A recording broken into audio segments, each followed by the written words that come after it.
Olá, minhas amigas e meus amigos. Estamos mais uma vez aqui para um momento de reflexão e agradecemos imensamente essa casa maravilhosa que é o Reencontro.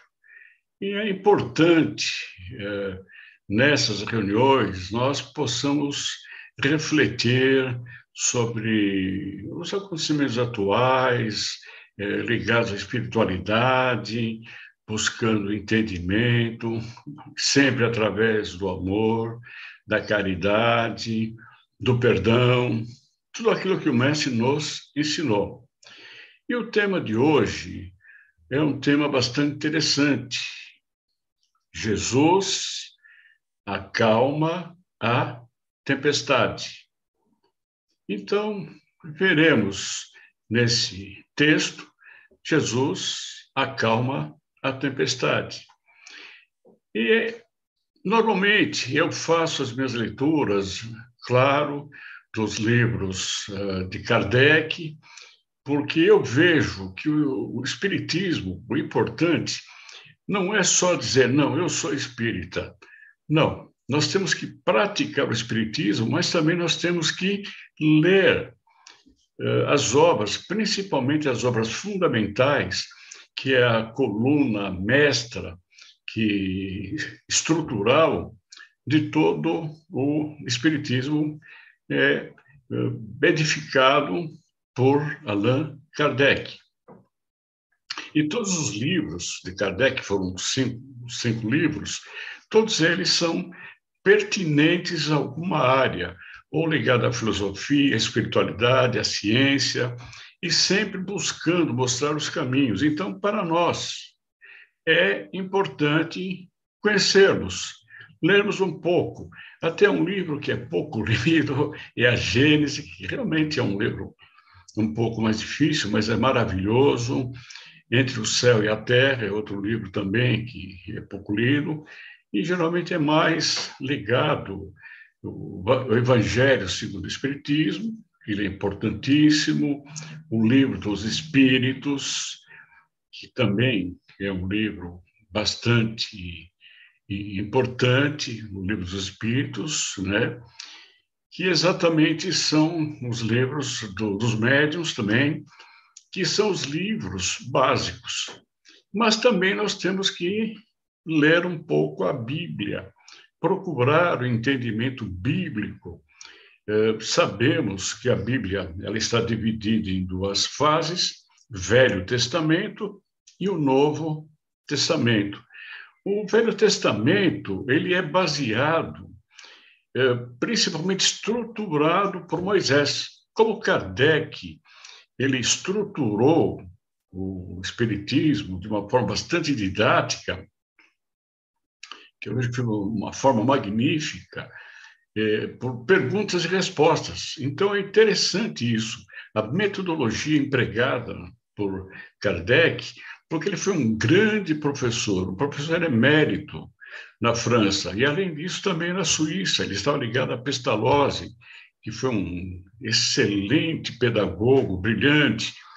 Então, ele tinha um conhecimento muito grande com a didática. E ele pode escrever exatamente os livros baseados, perguntando aos espíritos, através de uma rede mundial de médiuns, e ir colocando, depois ele depurou aquilo que achava que era conveniente, ou através dos bons espíritos, e nos deu essas obras maravilhosas. E nós temos que conhecer. Mas também a Bíblia tem os seus encantos, as suas diretivas, e o livro do Antigo Testamento ele é baseado realmente em todo o judaísmo. E como eu comecei a falar, né, em relação a Moisés, e Moisés então colocou uma ordem através da escrita no judaísmo sobre as leis, costumes, direitos, deveres, justiça. Então, ele fez um trabalho interessante. Mas ele tudo é baseado como viviam vamos dizer assim, o judaísmo, como os judeus viviam naquela época, não só os judeus, mas todas as tribos daquela época. Sendo que o mestre, ele veio exatamente que foi para o divisor de águas. E ele nos trouxe à luz do entendimento o amor, a caridade, o perdão, o amor ao próximo. E ele foi colocando através de parábolas que era mais fácil para aquela época os ensinamentos, transmitir os ensinamentos a pessoas que realmente eles não tinham uma escola regular, não tinham um conhecimento. Então, eram pessoas analfabetas, praticamente, então eram mais de ouvir. Então, ele procurou, num linguajar bem apropriado da época, que eram pastores, eram lavradores, comerciantes, e ele colocou de uma forma interessante, e para nós ainda continua atual. Apenas o linguajar se tornou um pouco mais moderno, mas a essência é a mesma. E Jesus acalmou a tempestade, ele foi escrito por Marcos, que está exatamente no capítulo 4, começa com o versículo 23. Depois nós temos também Mateus, que é no capítulo 8, e por coincidência, também Mateus e Lucas, também no capítulo 8. E a maneira como eles colocaram, vamos dizer, o conteúdo é o mesmo, mas as formas foram diferentes, palavras, vamos dizer, semelhantes. Mas o que importa é isso, que são chamados sinóticos, porque foi feita uma comparação entre os textos. E eu achei interessante porque, por uma ocasião dessas, eu lendo, me interessei pegar alguns sinóticos do Novo Testamento. E exatamente um dos deles é exatamente esse que eu citei, que é Jesus acalma a tempestade. Então, quando nós falamos, inicialmente se trata do seguinte: Jesus, após a pregação, ele literalmente começa por aí. Ele entra no barco com seus apóstolos e diz: vamos para o outro lado do lago. E Jesus senta na proa, que é a parte de trás do barco, ele se reclina num travesseiro e adormece. E, com o passar do tempo, depois de um determinado instante, forma-se uma tempestade muito grande, uma tempestade de ventos fortes, ondas enormes, e essas ondas trazendo água para dentro do barco. E o barco começa a ser inundado por essa água e realmente começa a quase sossobrar. E os apóstolos, extremamente preocupados, desesperados, acordam o mestre. Mestre, mestre, nós estamos perecendo. Jesus abre os olhos, levanta, ele acalma a tempestade, os ventos e acalma as ondas do mar. Há esse processo de uma calmaria. E os apóstolos ficam admirados. E um deles diz: quem é este homem que ele manda tanto nos ventos quanto no mar? Quem é este homem que as águas e os ventos obedecem? E ele diz: homens de pouca fé. E assim encerra esse capítulo, que ele é muito curto. Então, é exatamente isso. Jesus entra no barco, ele adormece, dá uma tempestade enorme, entra água no barco, os apóstolos ficam desesperados, e naquele desespero acordam o mestre, e diz que o barco está para afundar. Ou seja, eles preocupadíssimos. E Jesus se levanta e ele acalma os ventos e as ondas entram numa calmaria. E eles ficam. Quem é esse homem? É isso que eles dizem. Quem é esse homem que a natureza obedece ao seu comando? E ele diz: homens de pouca fé. Analisando, quando ele diz: vamos para o outro lado do lago. Alguns textos dentro da Bíblia dizem o mar da Galileia, e outros dizem o lago, ou o lago da Galileia. Porque para eles, por que eles diziam que era mar? É uma extensão de 24 quilômetros por 14 quilômetros de largura. E é um lago. Mas como eles, naquela época, não tinham profundos conhecimentos de geografia, para eles aquela era uma imensidão, era como se fosse um mar, mas era um lago, e é um lago até hoje. Agora, o que ocorre? Esse lago ele está situado numa região onde ele está a 200 metros abaixo do nível do mar. Portanto, ele está abaixo do nível do mar. E, por conta disso, rodeado de montanhas. Então, o ar atmosférico, na parte superior, ele se torna frio, ele se torna mais denso. Entre aspas, se torna uma atmosfera mais pesada. E na parte inferior, nas proximidades das margens, o ar é mais quente, a atmosfera é mais quente. E isso, em física, é chamada de convecção, ou seja, o ar quente sobe e o ar frio desce. É o princípio da geladeira. Então, quando ocorre essa inversão térmica, essa dinâmica térmica, é que se formam as grandes nuvens. E aí desabam as tempestades. Então, naquela região era muito comum isso, ter tempestades, as ondas formadas eram imensas e depois acalmavam. E é interessante. Então, a primeira coisa, quando diz, nós vamos para o outro lado, eu entendo, aí já de uma forma metafórica, se é que eu posso dizer, uma forma metafórica, significa deixar os costumes do judaísmo e passar para uma nova filosofia de vida pregada pelo mestre. É aí que é o divisor de águas entre o judaísmo e o cristianismo. Porque, em relação ao judaísmo, eles estavam acostumados com pessoas rudes, pessoas realmente de maus tratos, e briguentos, e tudo era resolvido no tapa, e se pegavam, ou na espada, eram lutas.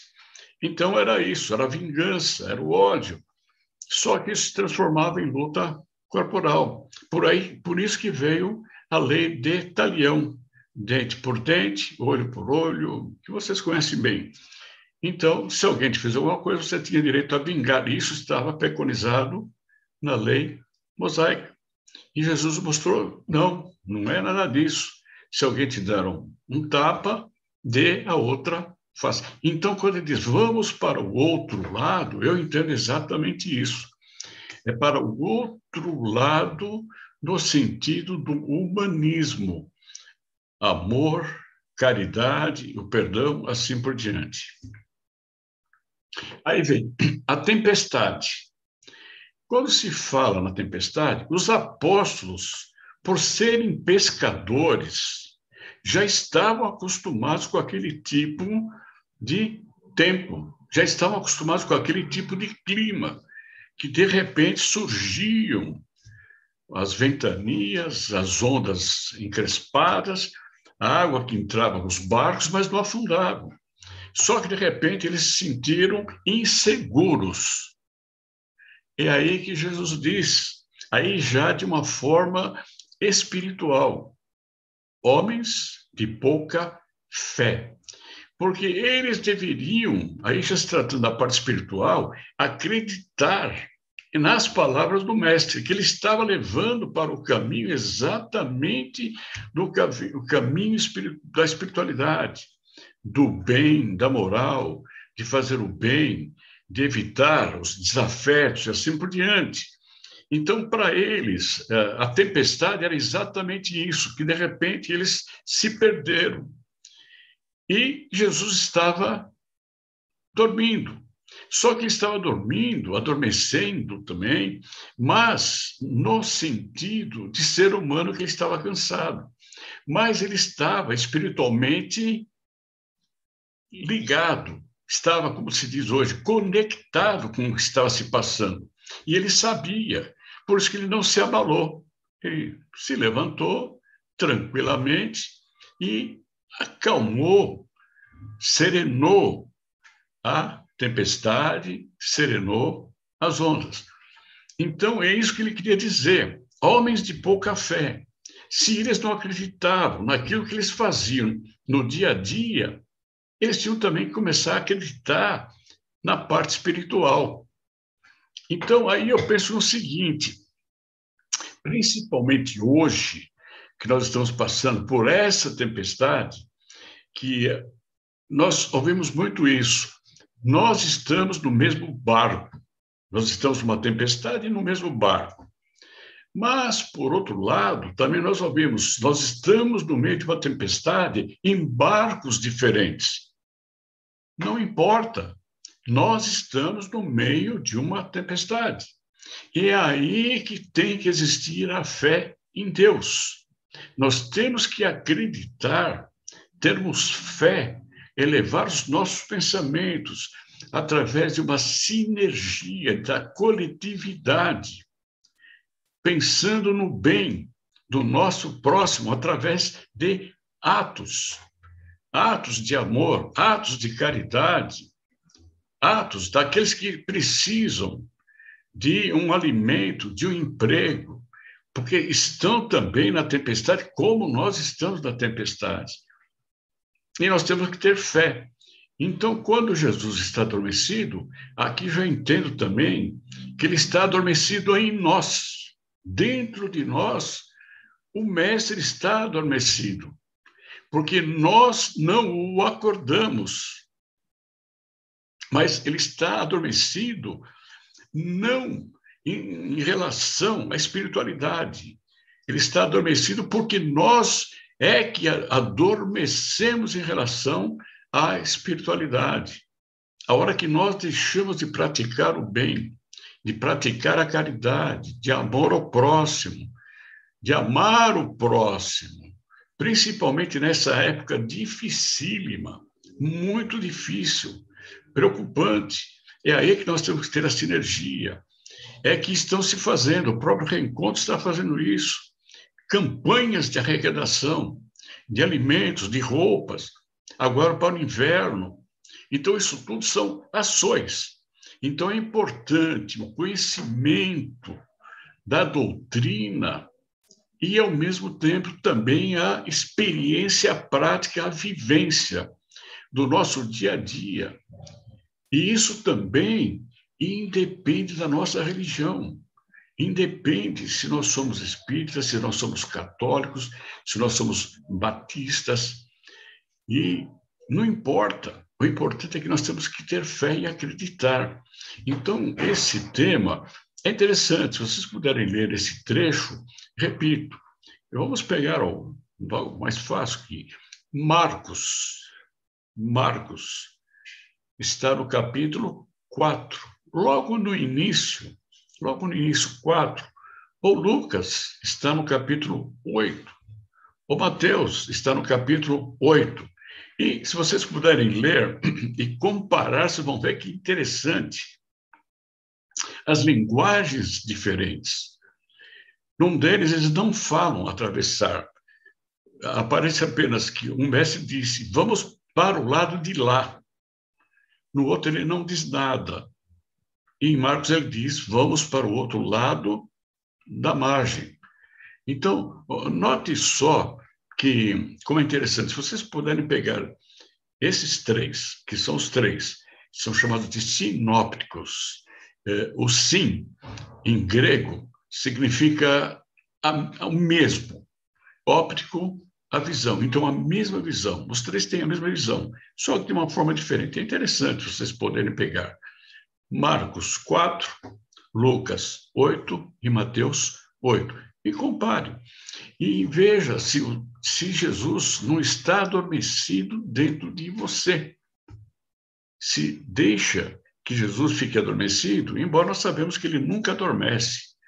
Mas nós, quando percebemos que nós estamos na tempestade, que a água está entrando no nosso navio, que nós estamos navegando, é aí que nós despertamos o mestre para que possa nos auxiliar. É nesse instante que nós valemos das orações, dos pensamentos, das ações. É nesse instante que nós acordamos o Cristo que estava, entre aspas, adormecido, o que não está. Nós, assim, o deixamos. Então, quando nós falamos da tempestade, nós estamos hoje nessa tempestade. Então, quando eu disse no início que o que nós estamos fazendo aqui é colocar um tema para reflexão. O meu objetivo não é ensinar, porque nós aprendemos todo dia, sempre com alguém, algum fato, alguma coisa, e eu aprendo todo dia, sempre aprendo alguma coisa com alguém. Então, note, não é ensinar, mas é levar a refletir, isso que é importante. Então, nós temos que refletir, orar, temos que fazer a nossa reforma íntima. É a reforma íntima que ela é realmente algo que nos eleva, e nós fazemos uma autoconsideração, o que eu posso melhorar, ou pela vaidade, pelo meu orgulho, pela minha soberba, pela a parte material que eu posso julgar que é a mais importante, e não é. Será que eu só vivo pela parte material? E a parte espiritual, como é que fica? Então, note, nós precisamos realmente do mundo material. Ele é importante, não tem dúvida. Nós precisamos viver, nós precisamos comer, precisamos de um emprego, nós precisamos, se possível, dar emprego também para alguém. Então, nós temos que ter uma sinergia. E a energia dos nossos pensamentos. Isso que é o importante. Então, quando Jesus ele acalma a tempestade, é acalmar a tempestade dentro de nós. Se nós olharmos para o nosso interior, como está a tempestade dentro de nós? Como está a tempestade dentro de mim? O que eu faço? Jesus está adormecido? Ou sou eu que naquele instante preciso acordá-lo para que ele possa me ajudar? Claro, nós temos que nos ajudar. Então, é semelhante à pessoa que precisa de um emprego. O senhor me arranja um emprego. Só pode se arranjar emprego se sair para procurar. Se for procurar alternativas, aí sim pode-se abrir os caminhos. Mas nós temos que fazer a nossa parte. O pastor, ele não leva as suas ovelhas no colo, no braço.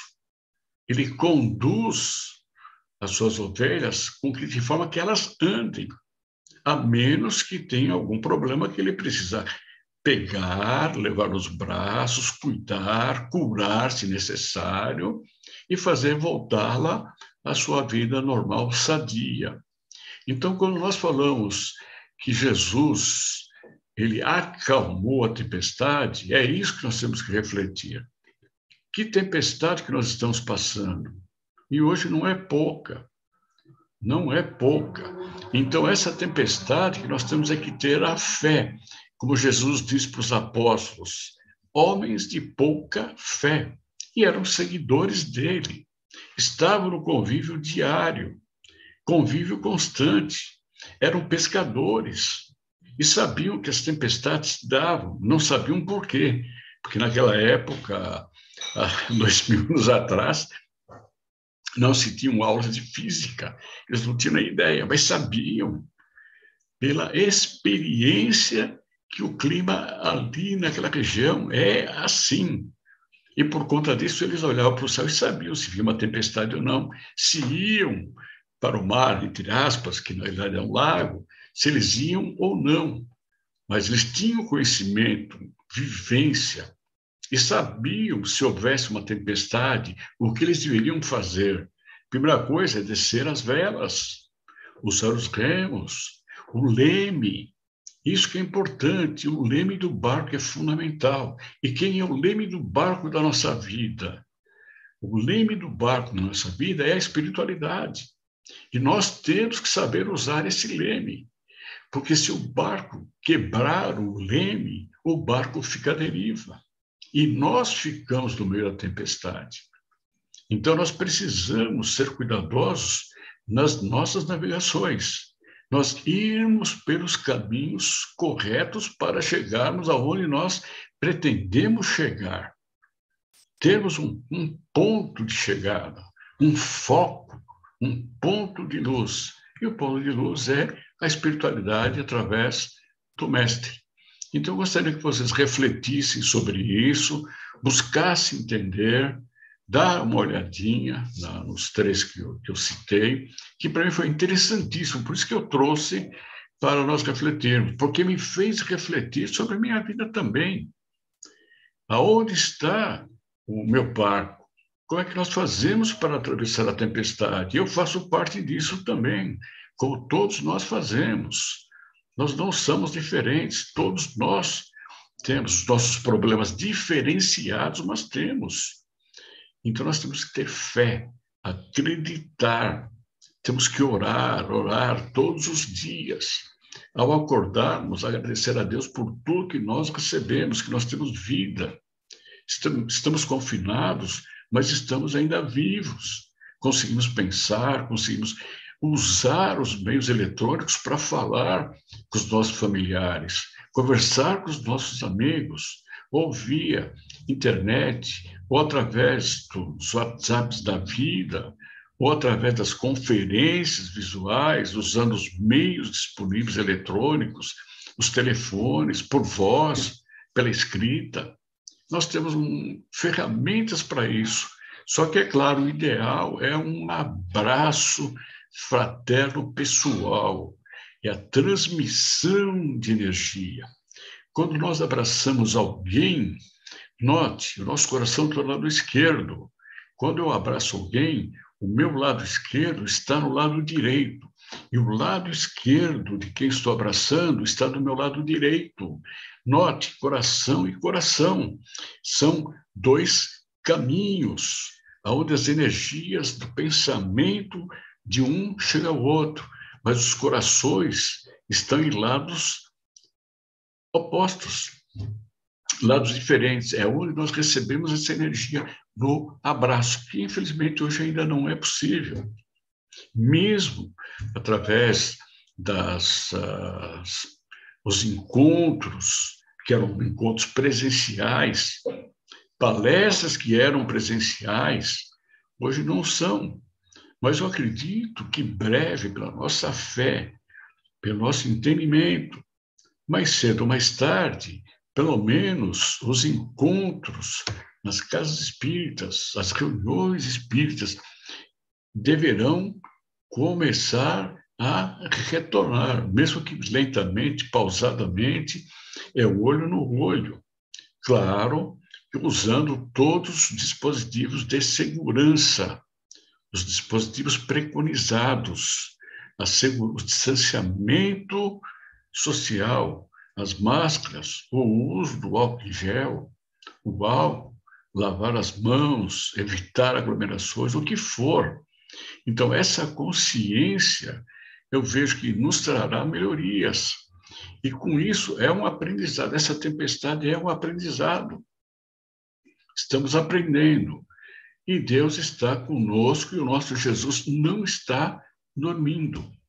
Porque nós não o deixamos dormir. Através das nossas orações, através das nossas ações, através dos nossos pensamentos, as nossas meditações que nos conectam à espiritualidade maior, os grandes mentores espirituais, os nossos mentores pessoais, os mentores familiares, o Evangelho no lar, é onde uma sinergia é criada, a energia ela vem, ela é positiva, e isso nós temos que ter. Então, a reflexão é essa, que vocês meditem um pouquinho do que nós falamos, e que Deus abençoe, e que Deus realmente possa abençoá-los, trazer a paz, trazer a calma, possa acalmar os ventos, serenar as marés, de forma que elas possam ser mais plácidas, os lagos sejam mais serenos, e isso tudo depende de cada um de nós, da nossa dos nossos pensamentos positivos, deixando as mágoas para trás, deixando os ressentimentos, o ódio, a vingança, a inveja, o orgulho, a soberba. Isso tudo não leva a nada. E é aí que a tempestade vai amainar. E nós podemos navegar em mar de almirante, dentro da espiritualidade. Que Deus abençoe a todos, com muita luz, com muita energia, com muito carinho. Deus abençoe a todos. Amém.